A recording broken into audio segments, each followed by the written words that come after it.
here you have a people, one race, one culture, and one civilization of people living in Africa who are Africans. I didn't say were Africans. They still are Africans, the ancient Egyptians. Had the only form of writing that has ever existed on planet Earth. Okay? Then you have to modulate through the process of time and come up to a time in history. And by the way, history is created by 4 components: time, people, places, and events. That's the substance and the ingredients that creates history. Okay? And I'm going to skip a little bit. They said that the Greeks had an alphabet. Greeks never had an alphabet. I'm going to tell you how the Greek language got an alphabet. After Alexander the Greek came into Egypt in 332 BCE, he forced the Greek language on our ancestors, the ancient Egyptians. By them being a literate people, they took one of their alphabets and applied it to the Greek language.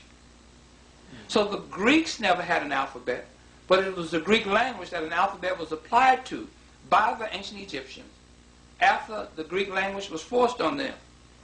Today, as a misnomer, the Europeans have taken this alphabet, which is a phonetic alphabet, the last of the 3 alphabets of the ancient Egyptians, and say, oh, this is the Greek alphabet, making the world to believe that the Greeks were a literate people. Okay?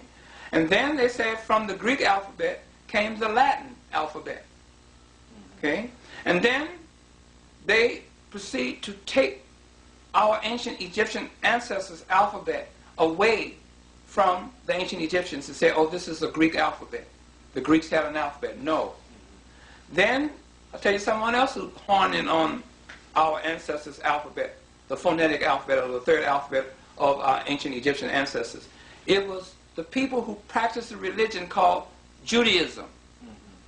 They came up and said, oh, that phonetic alphabet, or the 3rd alphabet of the ancient Egyptians, is a Hebrew alphabet. Old Hebrew, they call it.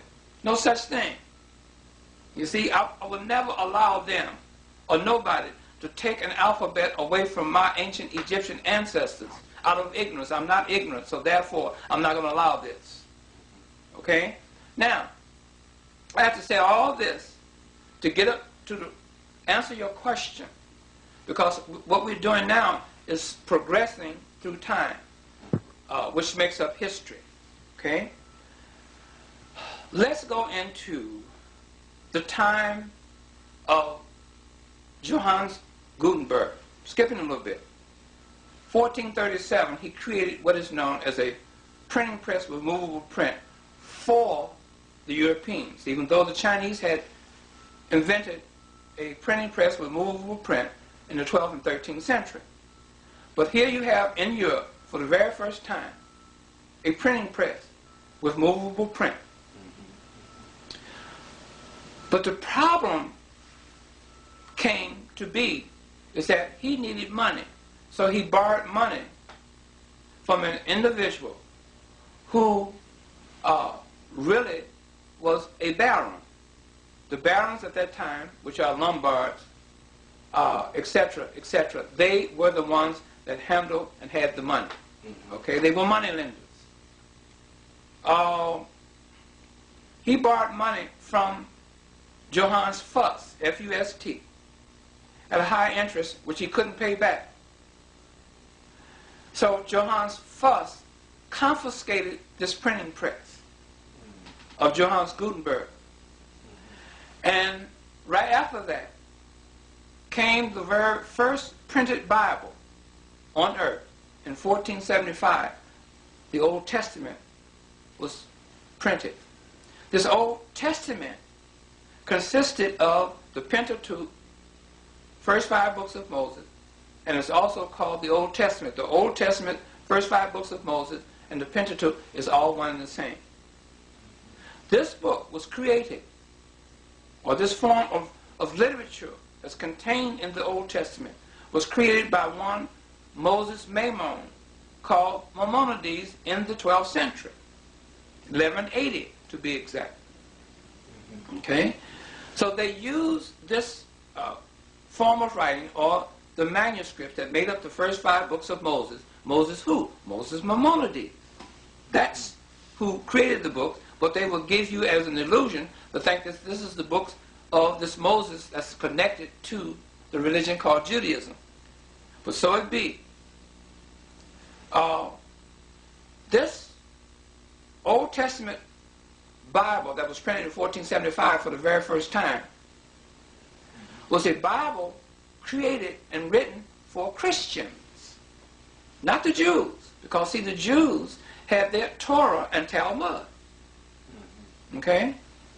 And, before I go on, let me mention this to you. I don't want any of the listening audience who is looking at this video, this film, to think in their minds, even though they have been trained to think this, that Judaism is a BC religion. Judaism is not a BC religion. Judaism cannot be predated before Rashi. Rashi, we talk about the late 11th and early 12th century.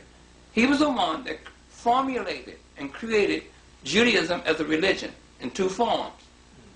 His first formula for Judaism was the protocols for the barons. He was a baron himself.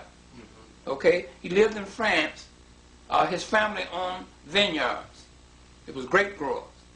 So these were barons. And today they're known as Jews. Okay? Now, this formula for them was created by Rashi, which is the protocols of how a baron should act, how he should keep his money, how he should treat the people living in and around the mass people who are living in the world today, or the masses of people living in the world today. How to treat them, how to interact with them, how to do business with them, etc., etc. Then the next formula that Rashi created was the formula for Judaism, the beginning formula for Judaism, because he wrote what is known as Sefer HaYasa literature. Sefer means books, Ha means of, and Yasa means books of the upright ones. Who are the upright ones? Abraham, Isaac, and Jacob. Those are your upright ones. That's what he wrote about. According to. See? Okay. Now, all this was created by Rashi, so you cannot put Judaism in BC time era. So, Judaism is not a BC religion, and you cannot predate Judaism as a religion prior to Rashi. We're talking about the late 11th and early 12th century. Nor can you predate Judaism prior to the Crusades of 1096. You see? So now, here you have the barons in conflict with the Christians of Europe. You see?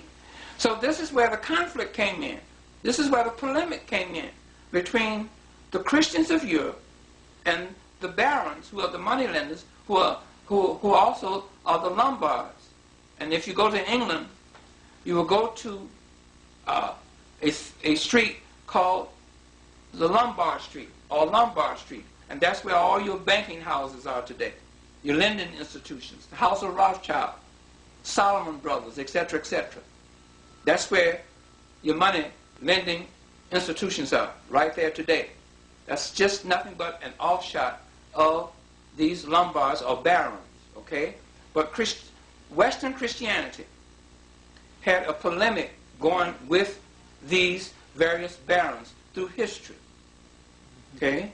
And what happened when the first Bible was printed in 1475, which is called the Old Testament, that was written